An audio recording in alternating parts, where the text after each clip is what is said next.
Bom dia, pessoal. Tudo bem? Não é o Bernardo aí, não estranhe, né? O Bernardo não rejuvenesceu, né?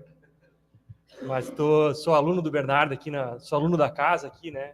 Inclusive é uma satisfação para mim estar falando aqui hoje na Unicinos com vocês, né? Eu posso considerar que eu estou em casa aqui porque eu sou egresso da graduação, como o professor Manso falou. Fui aluno de mestrado aqui também, recentemente concluí o mestrado. Agora sou aluno do doutorado. Estou estudando aí com o professor Manso, com o professor Bernardo, né? Então, acho que eu nunca tinha falado que tinha tido uma palestra aqui na Unicinos, então, para mim é Para mim é uma satisfação bastante grande estar aqui conversando com vocês.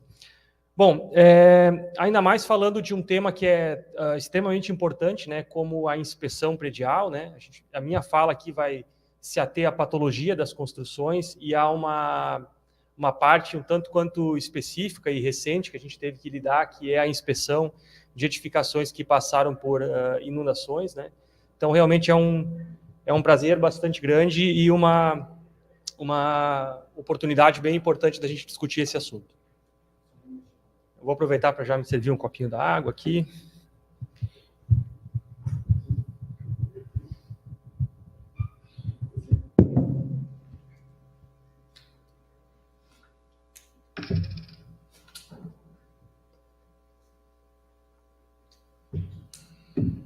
Bom, pessoal, então, acho que faz sentido que a fala de um evento de inspeção predial, né, tenha a fala inicial seja sobre patologia das construções, né? Afinal, é um tema bastante importante, já os colegas aqui já colocaram bastante da relevância desse tema.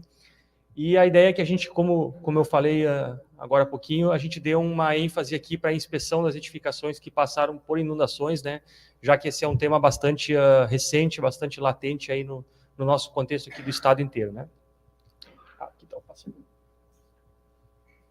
Bom, de qualquer forma, né, antes de falar propriamente da inspeção dessas edificações, né, das peculiaridades que uma inundação pode trazer no sentido de danos, né, para uma edificação e que nós temos que nos atentar ao inspecionar essas edificações, é válido a gente falar um pouquinho uniformizar alguns conceitos de patologia das construções, né? Afinal, o que é a patologia das construções, do que trata essa área dentro da engenharia civil e da arquitetura? Quando a gente fala de patologia, né, a gente está se referindo ao estudo das doenças, né? Se a gente trouxer para o lado humano, para ciências médicas, por exemplo, né? Então, quando nós estivermos falando de patologia das construções, a gente está falando das doenças das edificações, não é mesmo?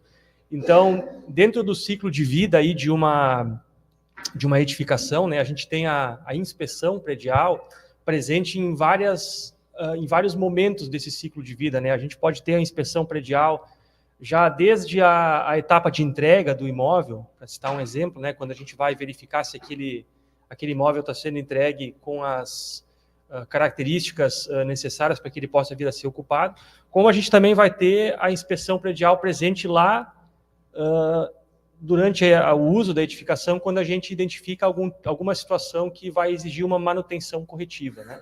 Quando a gente tem a necessidade de uma manutenção corretiva, então significa, isso está ocorrendo, né, porque a nossa edificação ela está com problema, é uma edificação doente, né, trazendo para a área da patologia, né?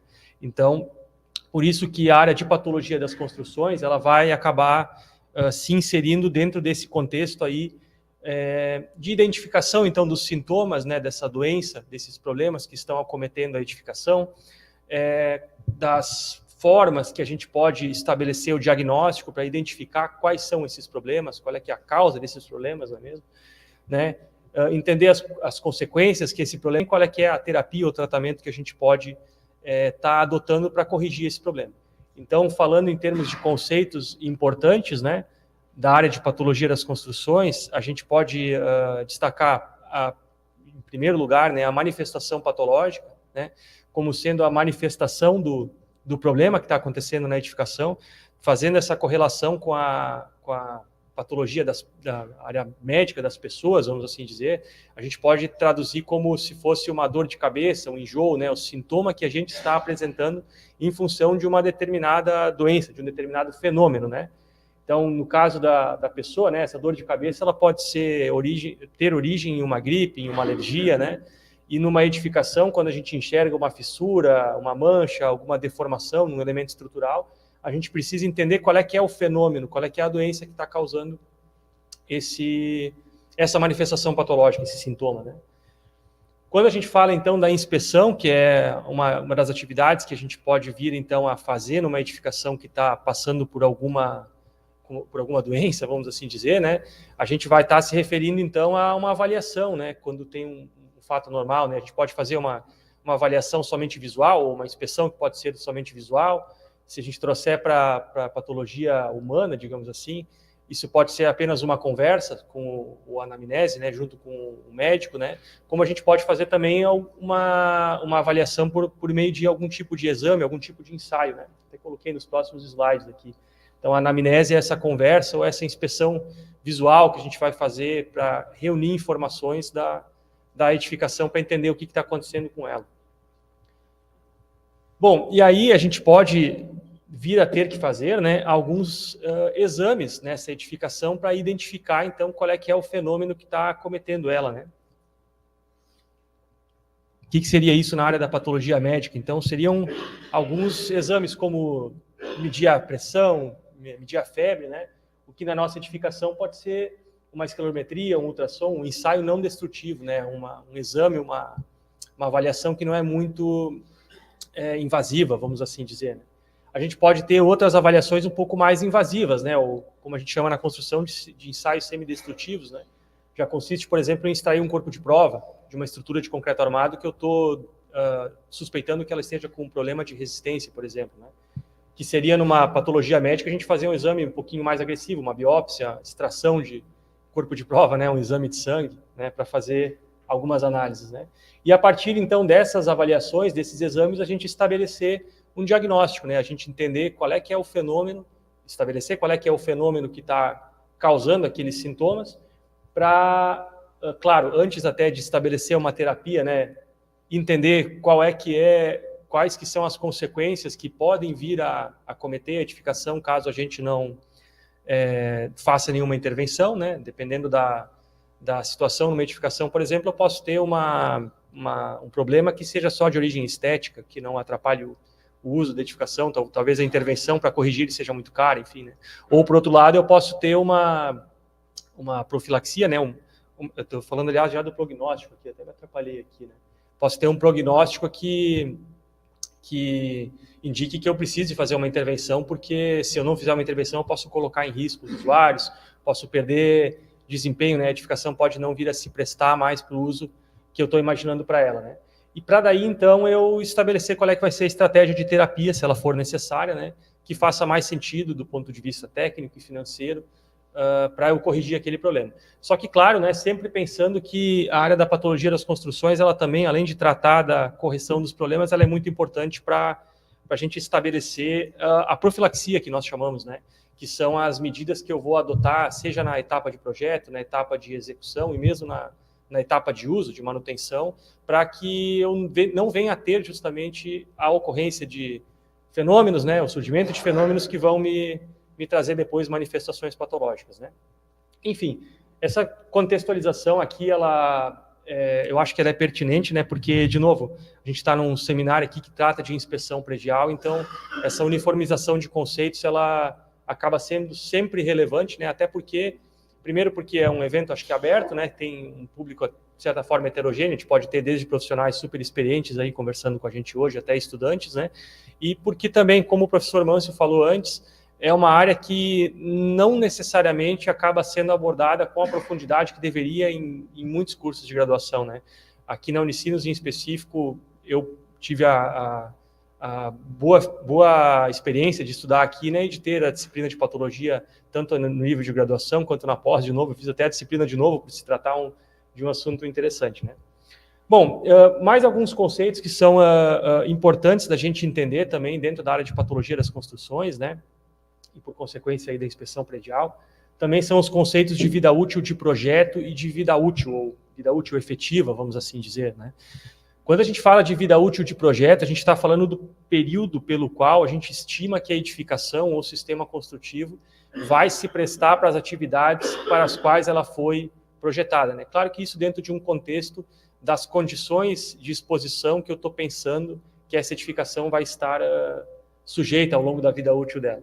Só que a vida útil efetiva que ela vai realmente entregar na prática justamente vai depender dessas condições de exposição se refletirem ao longo de todo o tempo de uso da edificação e, claro, também do uso adequado dela, né? Se eu não usar a edificação de forma adequada, não fizer as manutenções previstas, então a minha vida útil efetiva não vai, com certeza, ser a vida útil projetada lá no início da concepção do empreendimento, né?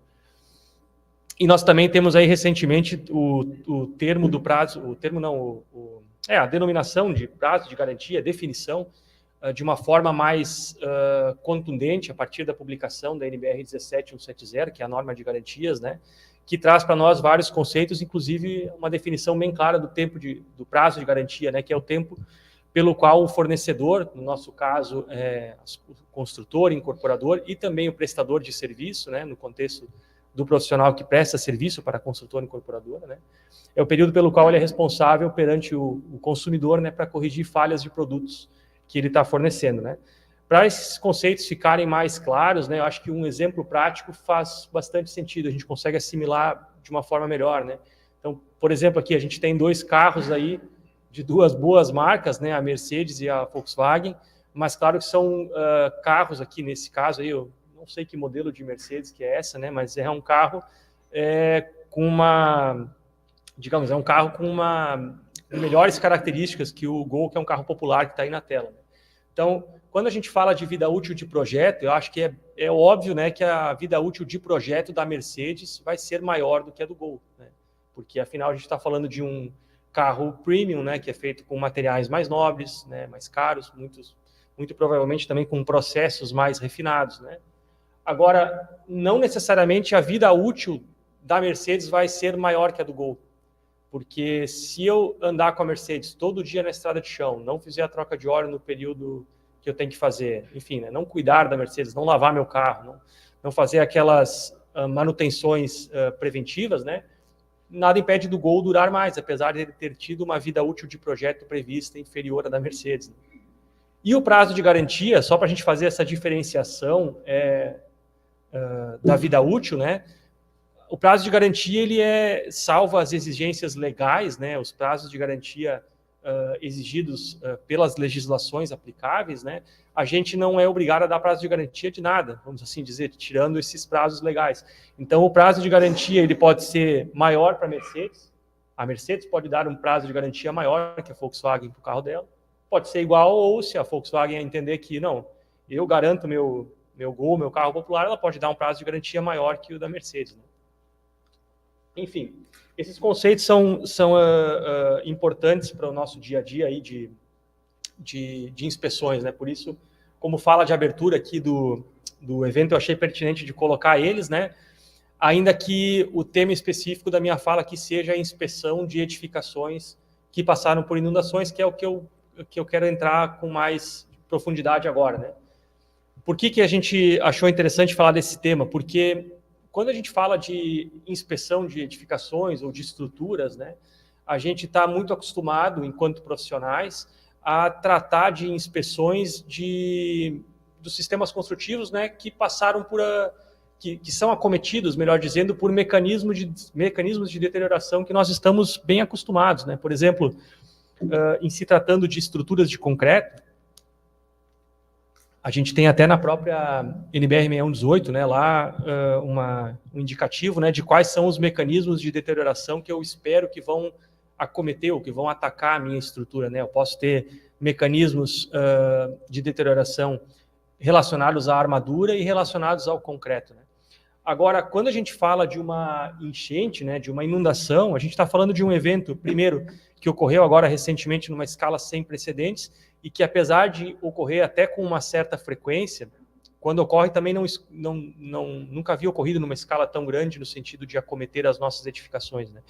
Então, é importante que a gente comece a fomentar também esse debate de pensar um pouco sobre quais são os mecanismos de degradação que vão acometer as minhas edificações que podem passar por uma inundação, para que, quando esse evento ocorrer, eu esteja apto, né, preparado tecnicamente para poder fazer a leitura correta e as intervenções corretas para atuar frente a essas edificações, né?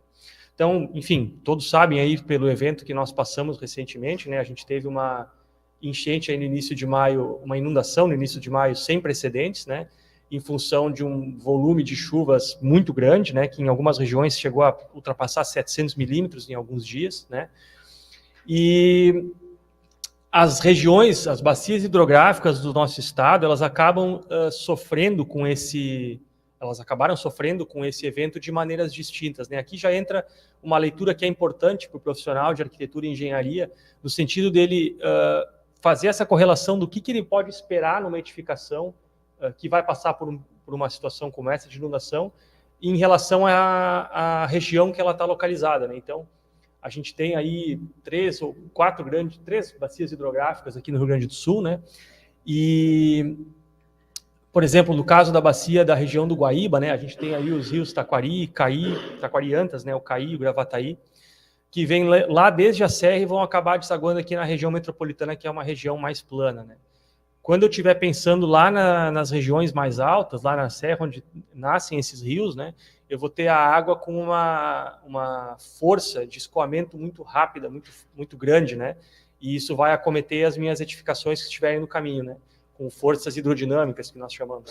Já aqui na região da região metropolitana, onde eu tenho uma região mais plana, eu já vou ter uma situação um pouco diferente, né, eu vou ser um pouco mais acometido pela força hidrostática da água, né? Então, se eu sou um profissional que eu atuo lá na serra, muito provavelmente eu vou ter encontrado bastante cenário de deslizamento e de atuação de forças hidrodinâmicas nas edificações, né? Aqui na região metropolitana já é um cenário diferente, né? Então, os tipos de danos que eu vou esperar nas edificações que passaram por inundações, eles vão depender, então, justamente, né, dessa região onde a edificação está localizada, né, por conta da ação da água, que vai ser diferente. Vão depender da gravidade e da duração da inundação, né? Agora a gente teve um evento extremo, então a gente vai ter danos muito maiores do que se eu tenho uma inundação mais breve, com menor extensão. Os danos que a edificação vai sofrer vão depender também do tipo de solo, né, onde a edificação está localizada, e das características da própria edificação, né? Então a gente pode dividir aí os danos que a edificação vai passar ao longo de uma inundação, ou melhor, não que ela vai passar, mas que ela pode sofrer, em danos devido às forças hidrostáticas, forças hidrodinâmicas, os danos devido à erosão, e também a gente pode deixar uma fala à parte para os deslizamentos de terra, né? Bom, começando pelos danos devido às forças hidrostáticas, né? Forças hidrostáticas, quando a gente fala de forças hidrostáticas, a gente está se referindo, então, justamente ao que aconteceu aqui na região metropolitana. Por exemplo, Canoas, Porto Alegre, né? Salvo em pontos localizados, o meu problema aqui nas minhas edificações não é a correnteza, não é a força da água, mas sim a cota de elevação da água, né, o nível da água que subiu e ocupou essas edificações dentro do seu interior, né? Então eu posso ter danos nessas edificações devido à degradação e contaminação dos materiais, né, dos elementos e sistemas construtivos, né, em função de tudo aquilo que a água traz e acaba inserindo nos nossos sistemas construtivos, né? Inclusive, esses danos eles podem não vir a se manifestar num primeiro momento, logo quando a água baixar, mas podem vir a se manifestar mais tarde, no formato de fluorescências, por exemplo, né, que eu posso acabar vendo nos sistemas construtivos. E eu posso também ter, obviamente, né, danos mais de ordem mecânica, de ordem estrutural, devido a essas forças hidrostáticas também, né? Então, aqui tem duas situações, né, que exemplificam isso, né? À esquerda de vocês, uma casa de madeira que começou a boiar com a água, digamos assim, não tinha uma conexão muito rígida, muito forte com as fundações, e por conta da elevação do nível da água, ela acabou boiando, levantando junto com a água, né, e se desconectando das suas fundações, né? Aqui na imagem da direita de vocês, a gente tem um sistema de cobertura, né, um telhado de uma edificação residencial, que também, com a força hidrostática, acabou se desconectando da edificação, né, girando, né, causando esse problema aqui, então, que é um problema de ordem já estrutural, né. Já quando eu tenho as ações hidrodinâmicas, né, que aí eu espero que eu vá observar isso mais nas regiões, nas encostas de rios e mais próximo da serra, quando eu tenho a água descendo a serra, digamos assim, né, numa velocidade já muito maior, né, eu vou ter, então, essa situação que a força da água, a força hidrodinâmica, vai acabar aplicando forças horizontais, forças laterais dos meus elementos estruturais, né? Que em situações críticas podem ocasionar situações como essa da foto da esquerda, né, que literalmente a água acabou arrastando uma parte da edificação embora, né, ou situações como essa da foto da direita, que apesar de não ter arrastado ali esse pórtico, né, em madeira, acabou proporcionando um deslocamento lateral extremamente grande, né, que provavelmente condenou ali esse elemento estrutural, né. Eu também posso ter danos nas edificações devido à erosão, né? Seja por força hidrodinâmica ou força hidrostática, apesar de que a força hidrostática causa isso com uma maior intensidade, né? Que é quando a água vai acabar carreando, levando parte do solo, né? Que está ali no entorno da minha edificação embora. E isso pode vir a ser especialmente grave quando esse solo que for retirado ali da minha edificação, ele for retirado do entorno ou debaixo das fundações, né? Inclusive, então, a gente pode já perceber que o efeito da erosão ele vai variar muito em função das características do solo e da minha edificação. Edificações com fundações rasas, elas estão muito mais suscetíveis a sofrerem danos de maior extensão por conta da erosão, né? Afinal, tem uma edificação ali que está com o seu sistema estrutural apoiado num solo a uma profundidade baixa, né? Mais suscetível a ser carreado pela água. Agora, edificações com fundações profundas já vão ter uma capacidade de ser mais resilientes a esse tipo de situação, justamente pelas suas fundações estarem assentadas numa cota mais profunda, né? E claro que, obviamente, nós também temos as situações dos deslizamentos de terra, né? Então, de novo, o profissional que vai trabalhar com inspeção nesses momentos aí de uma crise como essa, né? Ele vai encontrar essa situação, muito provavelmente não aqui na região metropolitana, mas vai encontrar muito lá na Serra, né? A edificação em si pode não ter sido afetada no primeiro momento pela enxurrada, pela inundação, só que o entorno dela, se ela estiver localizada próximo de uma encosta, né, seja no cume ou no pé de uma encosta, ela pode vir a ser acometida futuramente por um deslizamento de terra, ou ainda durante a inundação, né? Então, é importante também que a gente tenha ciência de procurar evidências que mostrem que o terreno no entorno da edificação também está seguro, né? Bom, então, pensando, ou melhor, considerando os danos que podem acometer uma edificação durante ou após uma inundação, a partir desses danos a gente pode, então, começar a estabelecer um procedimento de inspeção, né, que possa ser realizado para justamente identificar esses danos, considerando essas particularidades que uma edificação vai acabar apresentando, né, por ter passado por uma inundação, né? Então, bom, para que serve esse procedimento, né, o que pode vir a ser importante um procedimento de inspeção dessas edificações?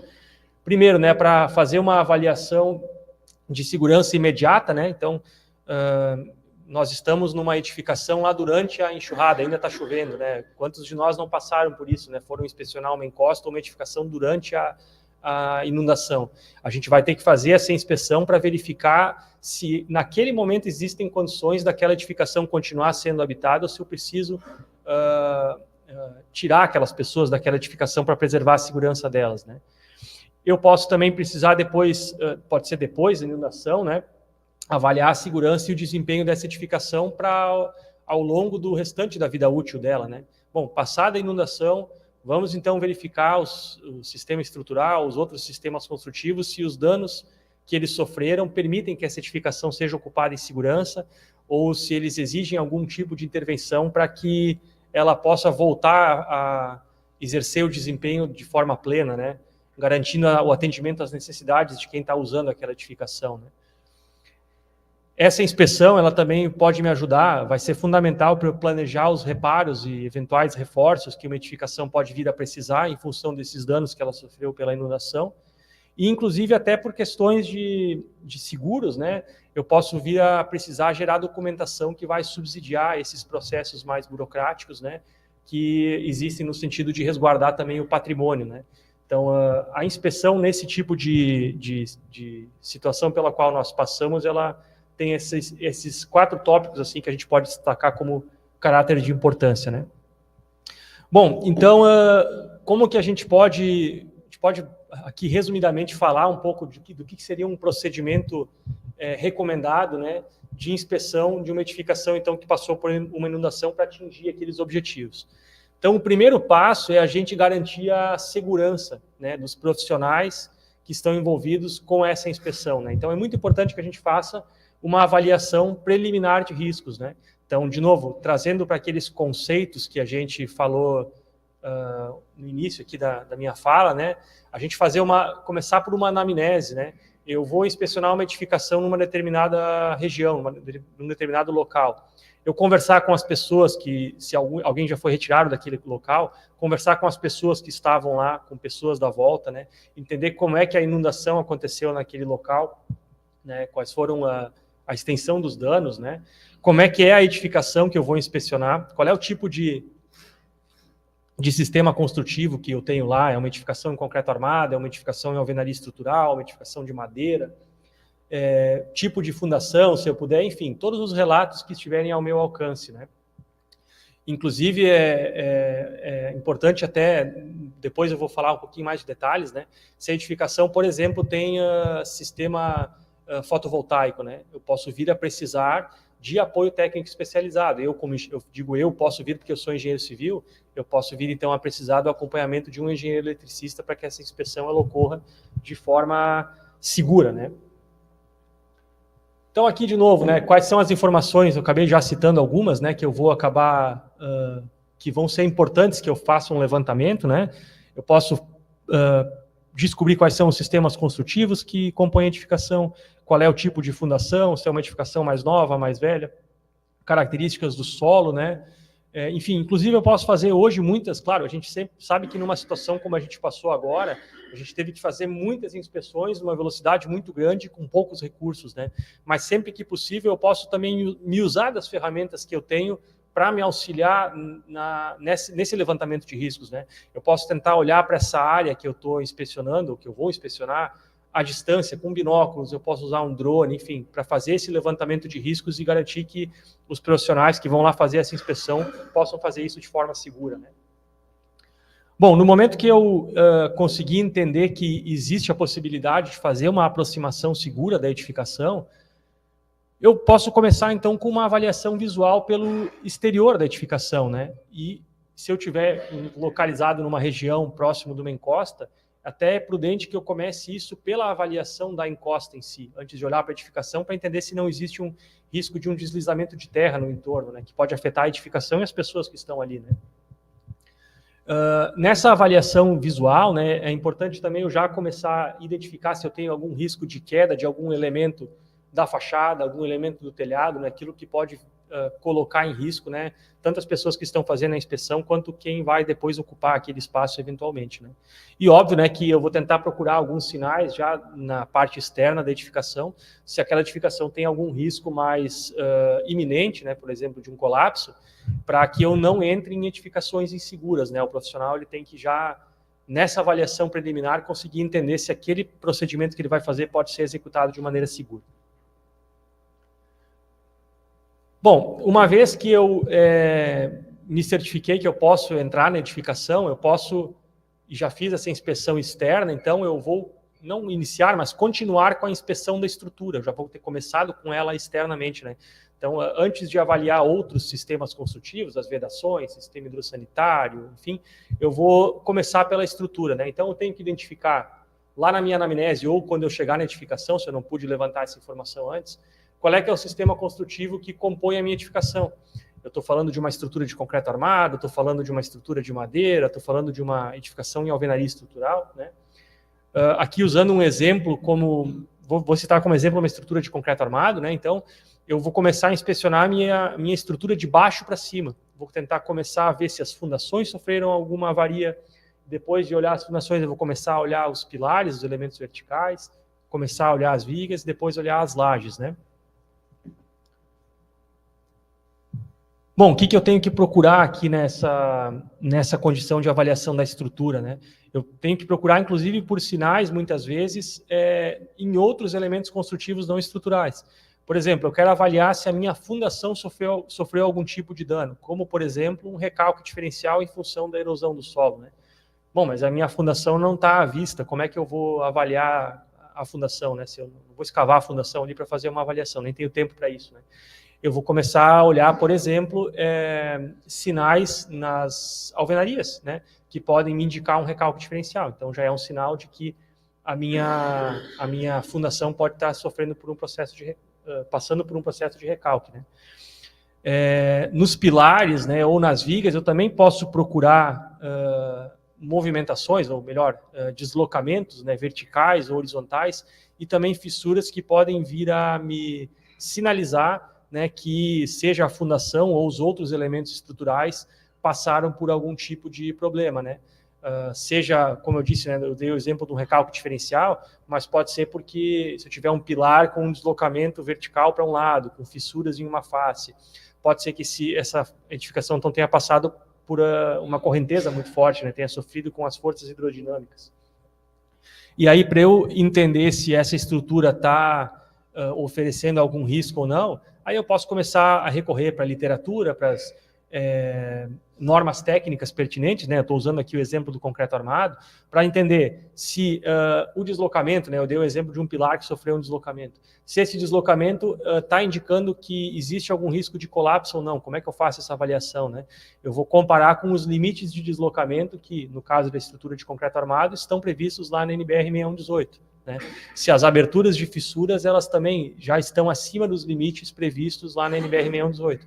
Se eu estiver falando de uma edificação em alvenaria estrutural, né, eu vou lá olhar os limites de deslocamento vertical, por exemplo, melhor, horizontal, que uma parede pode vir a apresentar lá na NBR 16868, que é a norma de alvenaria estrutural. Né?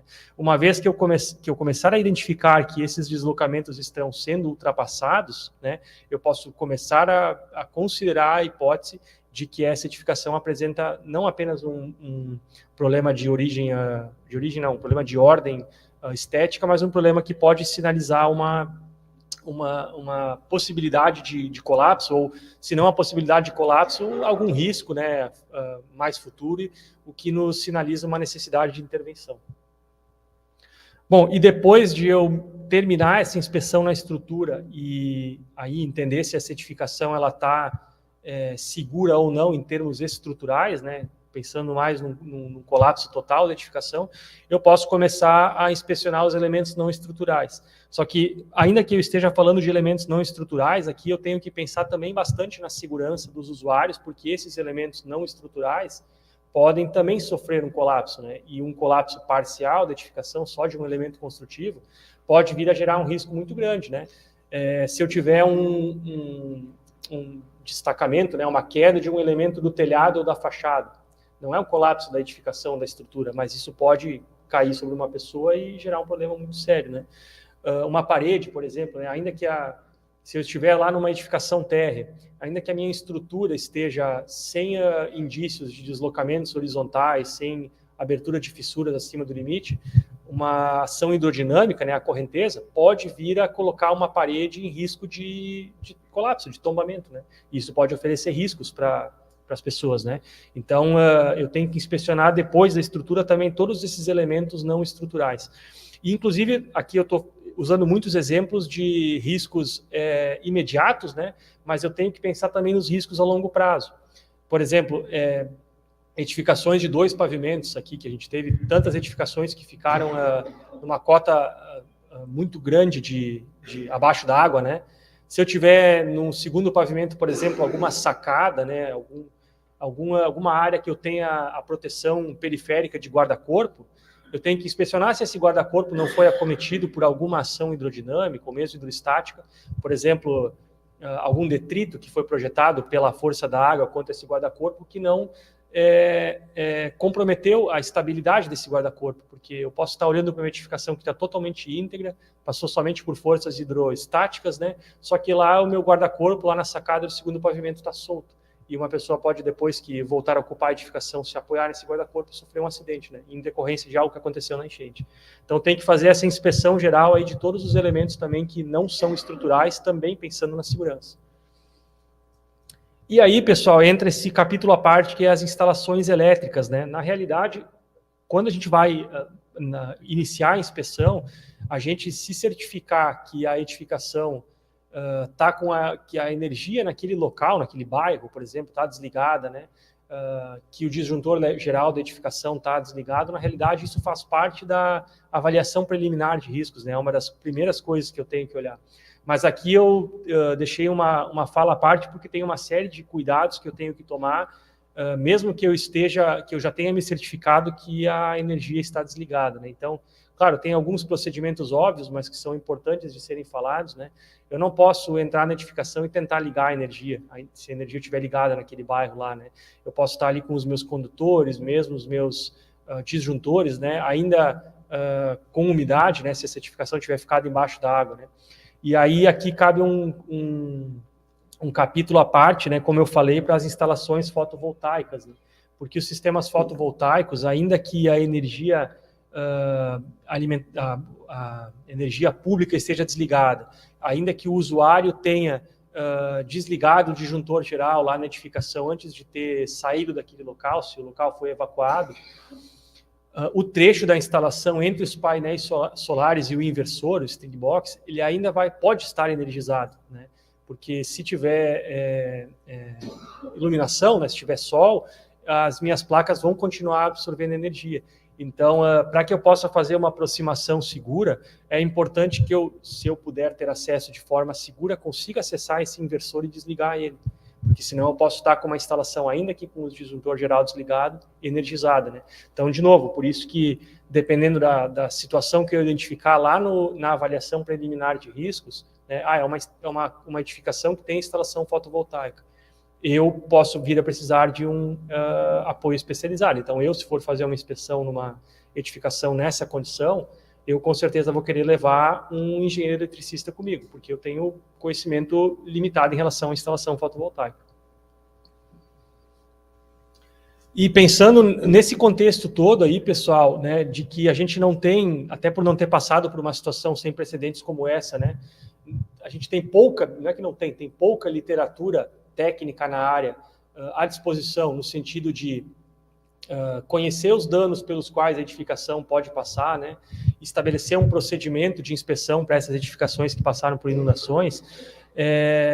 Aqui com o apoio da Unicinos, eu e o professor Bernardo, a gente dedicou um tempo para elaborar um guia de inspeção para essas edificações, que a ideia central é que ele possa fornecer subsídios, né, para que os profissionais que vão atuar nessas inspeções, que atuaram nessas inspeções, ou ainda possam vir a atuar, né, ainda que a gente já tenha passado algum tempo já da enchente, né, nessa situação aqui no estado e em outros locais também, possam ter subsídios técnicos que auxiliem ele na identificação dos problemas e na tomada de decisão tecnicamente oportuna, né, para resguardar a segurança das pessoas e também do patrimônio, né. Inclusive, esse trabalho contou com um apoio muito importante do CREA também, na elaboração, na divulgação e mesmo também na impressão, né?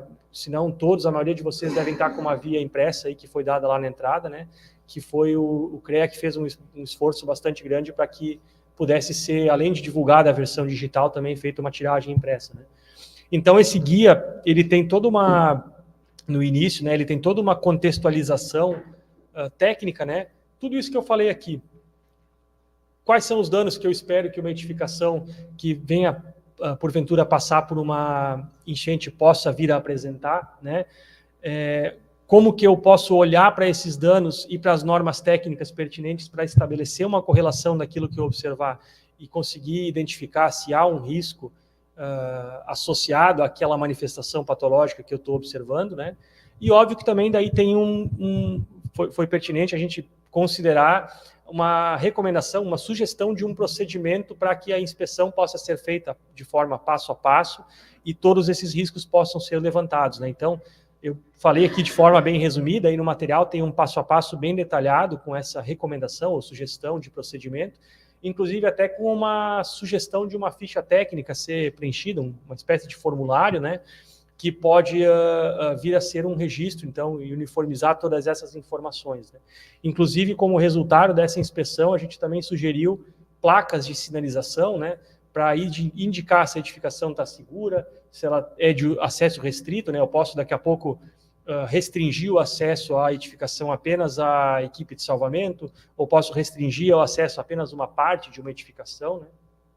Ou se ela é uma edificação insegura, né, que não pode ser acessada, né? Isso tudo com o intuito da gente tentar agrupar ou uniformizar esses esforços aí de inspeção que foram feitos, né, para a sociedade, atuar como forma de resposta, né, à inundação e contribuir aí para a resiliência dessas comunidades que foram atingidas, né? Então, esse material, ele tá, para quem está aqui ao vivo, ele está aqui de forma impressa, né, mas ele também está disponível para download aqui através do QR Code. Acho que depois o pessoal pode botar lá nos comentários também da transmissão o link para download, né, enfim. E ele é uma compilação dessa fala aqui mais resumida que eu fiz, né, desse procedimento, ou desse estudo de como inspecionar as edificações que foram acometidas por inundações. Tá bem, pessoal? Então, minha fala era essa. Espero que eu tenha contribuído aí para o dia de vocês e fico à disposição aí para alguma pergunta.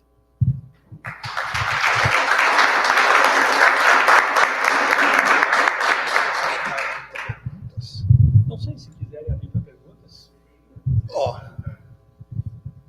Começa com o professor aqui.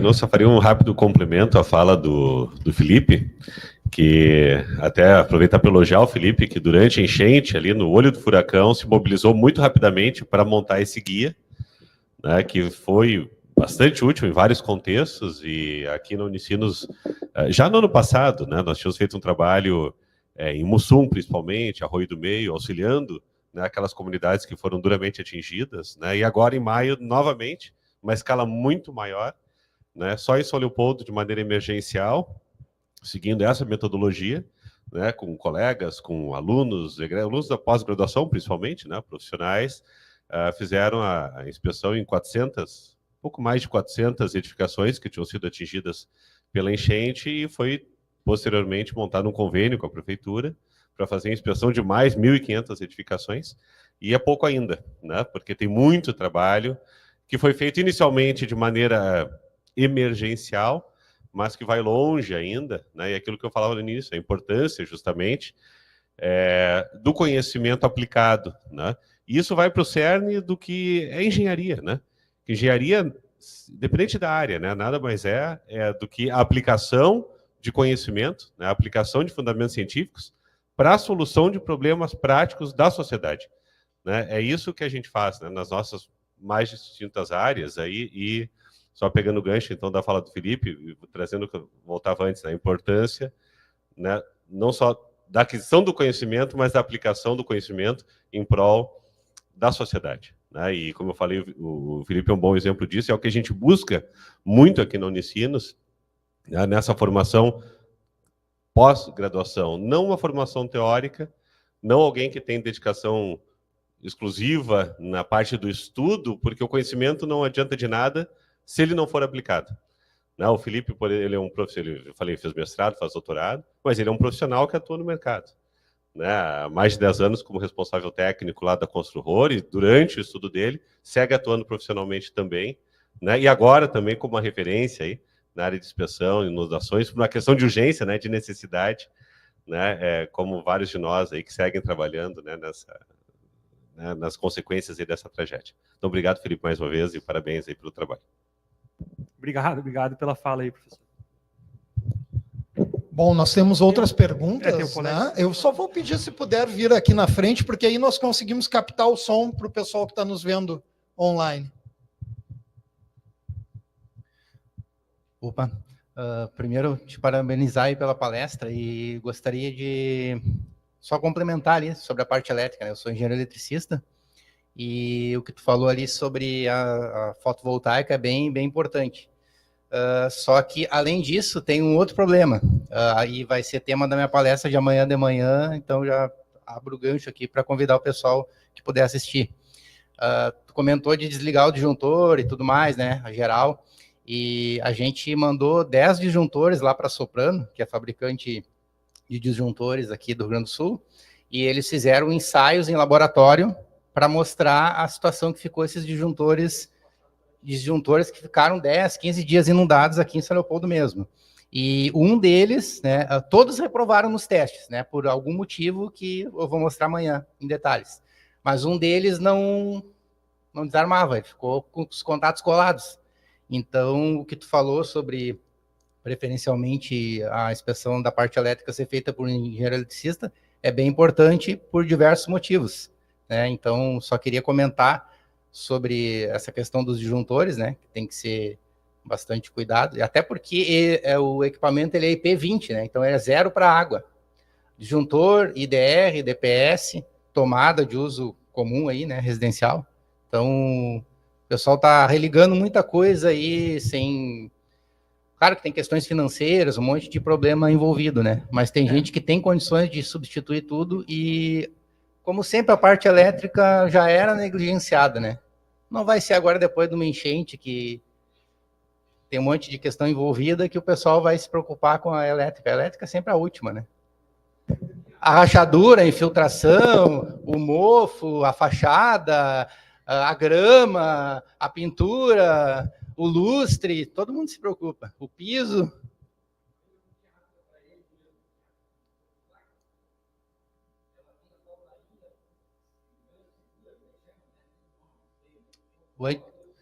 Sistema de antilhamento. Sistema de antilhamento. Ele desliga, mas ele desconecta, só que o inversor às vezes foi inundado, né? Então, não, quando numa condição normal, que nem hoje aí, né? Ele desconecta. Aí é que tá. O módulo ele vai estar gerando energia em corrente contínua que vai até o inversor, que está ali às vezes o pessoal bota até na lavanderia, não sei aonde, na garagem. Vai estar gerando tensões bem perigosas, inclusive até foi esse assunto que me motivou a começar a fazer vídeo e divulgar sobre o assunto. Rolou um áudio no WhatsApp aí, alguém deve ter recebido, que rolou. Não.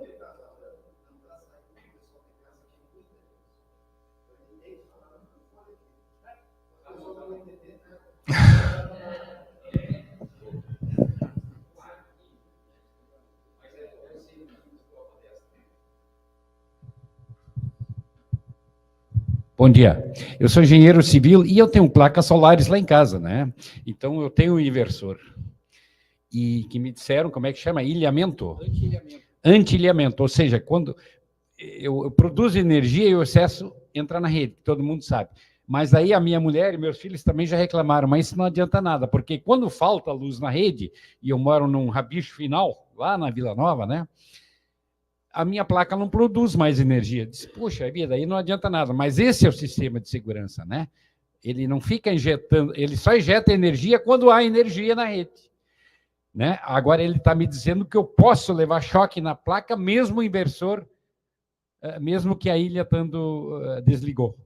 Sim, porque mesmo ele desconectando a parte que vai injetar do inversor para a rede, a parte de corrente alternada, ele recebe tensão e corrente dos módulos que foi gerado na entrada do inversor. O teu inversor vai estar ali numa altura de 1,5 m, 2 m. Uma criança pode ali meter a mão, ou alguém desavisado, vou aqui cortar os cabos, coisa e tal, dá arco voltaico, dá um monte de problema ali, e tem tensões perigosas, que podem passar de 1.000, 1.500 volts.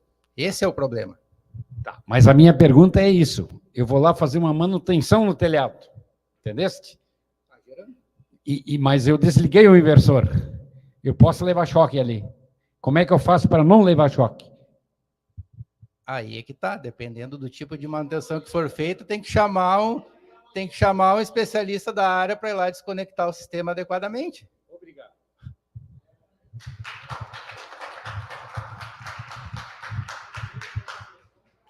Só fazer mais um complemento aí, que o colega falou. Como é que é o nome, colega?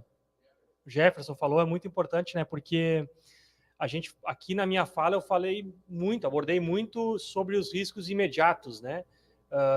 Que a inspeção ou a ocupação do espaço pode vir a oferecer. Mas a gente tem que pensar no risco de longo prazo, né? Eu usei o exemplo dos sistemas construtivos, né, que podem ser acometidos, né? Os materiais podem receber algum agente biológico, mineral, que pode vir a degradar ele e se manifestar futuramente, né? As instalações elétricas também, né? Porque ainda que a instalação esteja funcionando naquele momento, Se ela ainda tiver um pouquinho de umidade, os meus conectores podem vir a oxidar com o passar do tempo, e aí eu começar a ter problema, ter um risco de superaquecimento na instalação durante o uso, e ter um risco de incêndio, sei lá, por conta de aquilo que aconteceu algumas semanas, alguns meses atrás lá na enchente. Né? Bom dia. Eu sou Luciane Farina, sou arquiteta, egressa da Unicinos. Fazia 10 anos que eu não vim aqui.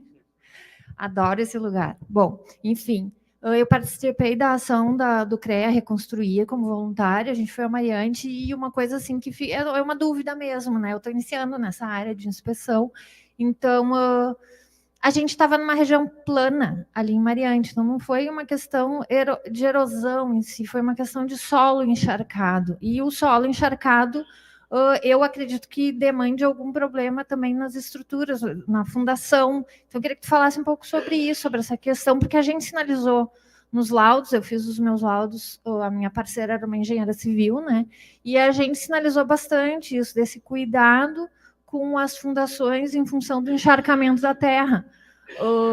Porque ali naquela região era bem beira-rio, né? Beira de rio ali, então ficou super alta a água ali, passou dos 3 metros ali, o professor Saldanha estava junto lá com a gente, o Fábio, e me preocupou bastante isso, e essa fala do encharcamento da terra, eu não achei, assim, eu li todo esse material, excelente material, parabéns, né? Mas não achei muito material teórico, né? Até porque foi muito rápido também para a gente buscar isso. Era essa uma pergunta. Não, entendi, claro. Obrigada. A boa pergunta é... os danos que a gente pode vir a sofrer em termos de fundações, falando, né? Como eu comentei antes, né? Eles vão depender do tipo de fundação, sendo que as edificações com fundação rasa estão mais suscetíveis a danos, né? Sapatas, por exemplo, né? Estão mais suscetíveis do que fundações profundas, e também do tipo de solo, né? Então, tentando desenhar o contexto aí que tu estava enxergando durante as inspeções, tu provavelmente estava numa região com solo sedimentar, né? E acredito eu que com não necessariamente o nível do lençol freático tão alto. Então, aquele trecho de solo que acabou... Eu não estou acostumado com o microfone e acaba baixando, né? Aquele trecho de solo que acabou ficando submerso, né, e totalmente saturado por um período longo, né, é possível que, primeiro, né, a partir da saturação, ele pode perder boa parte da capacidade de suporte dele, né, a própria água facilita esse deslizamento entre partículas, né, encharca ele, né, e tu pode ter ali também o efeito da água, seja ela com a força hidrodinâmica, com a correnteza, ou só com a força hidrostática, levar solo embora, né? Então, se for um solo sedimentar, é uma área que realmente está bastante suscetível a ter problemas de fundação. Só que, bom, como que tu pode identificar isso, né? Eu te sugeriria procurar sinais mais na edificação do que no próprio solo, né?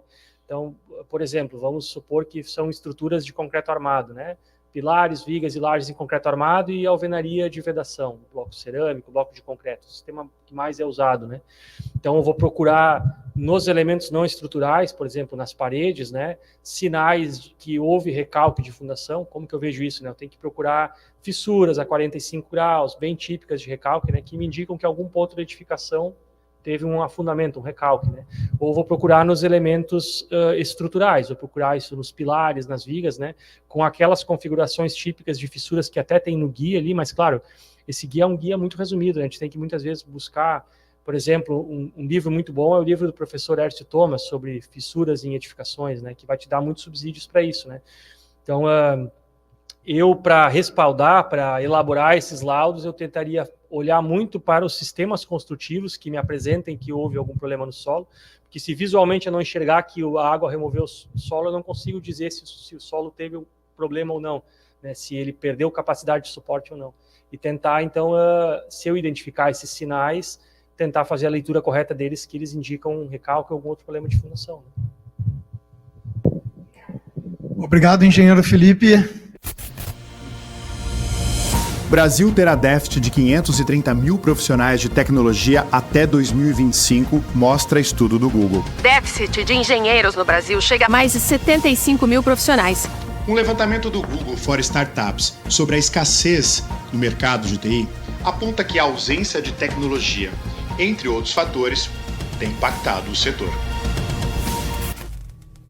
Você está pronto para ser o agente transformador no nosso país?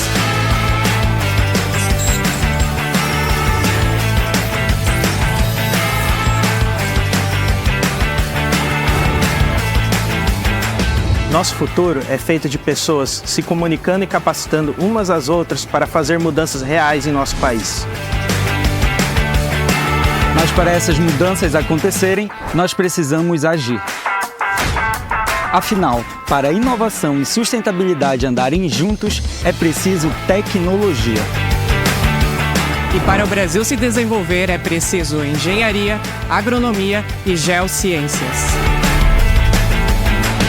Você está preparado para ser o agente de transformação que o país precisa para crescer? Te convidamos a caminhar com a gente em direção a um novo momento da nossa profissão. Chegou a hora de nos transformarmos em protagonistas dos projetos que podem mudar a vida das pessoas do nosso país.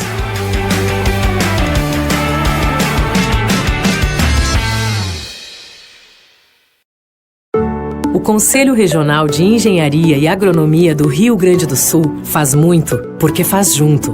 Uma gestão colaborativa e transparente que coloca as pessoas em primeiro lugar. Serviços mais ágeis e inteligentes, trazendo inovação profissional, com direito à carteira digital e menos tempo na compensação das ARTs. Mais segurança, mais confiança e mais tranquilidade. Os profissionais do CREA-RS estão no campo, na cidade, em todos os lugares e momentos.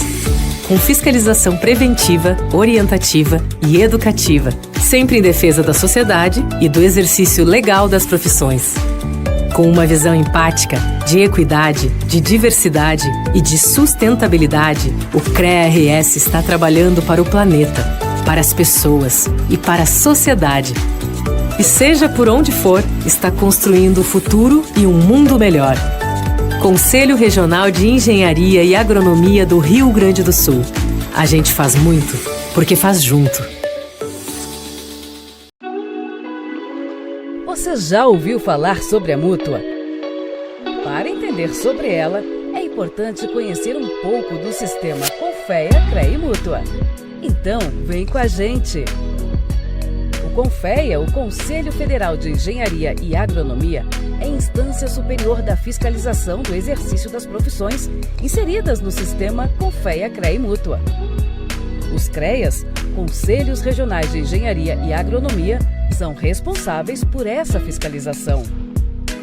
Juntos, atuam para o aperfeiçoamento das atividades das profissões da área tecnológica, garantindo a prática legal das atividades, valorizando o profissional e protegendo a sociedade. Com isso, chegamos à Mútua. Ela é a Caixa de Assistência dos Profissionais do CREA, criada em 1977 pela Lei 6.496, a mesma que instituiu a Anotação de Responsabilidade Técnica, a RT. A Mútua tem a missão de dar o suporte essencial aos profissionais, para alavancar a carreira, aquele apoio necessário em momentos difíceis e para realizar sonhos. É um grande diferencial na vida dos profissionais da engenharia, da agronomia e das geociências, poder ter acesso às inúmeras oportunidades que a Mútua oferece exclusivamente. E a Caixa de Assistência está aí para os profissionais do CREA de todo o país. Com a Mútua, investir no futuro e construir uma vida plena é muito mais tranquilo. Benefícios sociais, previdência complementar exclusiva, além de planos de saúde e convênios com grandes marcas. Invista na sua profissão, nos seus sonhos e molde o seu futuro. A vida é mais completa com a Mútua, a Caixa de Assistência e Acolhimento dos profissionais do CREA.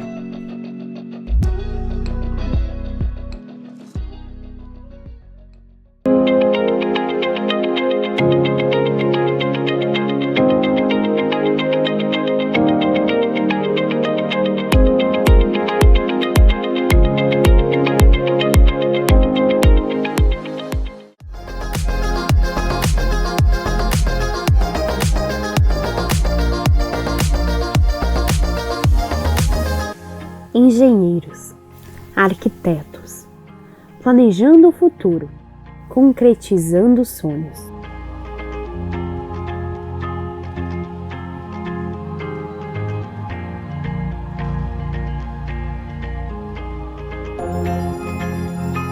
A Associação de Engenheiros e Arquitetos do Vale dos Sinos une profissionais competentes com um ideal em comum: inovação.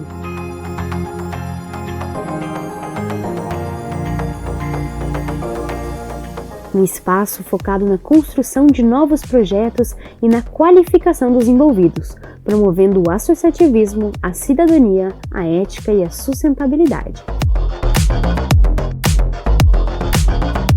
Com sede própria em São Leopoldo, a EA Sinos tem participação ativa em conselhos da cidade, instituições e entidades estaduais, como o CREA-RS e Mútua-RS, e em âmbito nacional, Confea.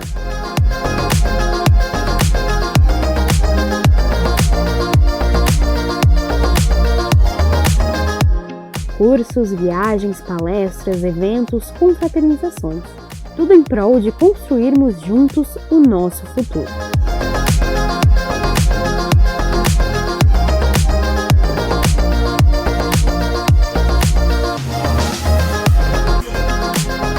A EA Sinos, uma entidade, muitas oportunidades.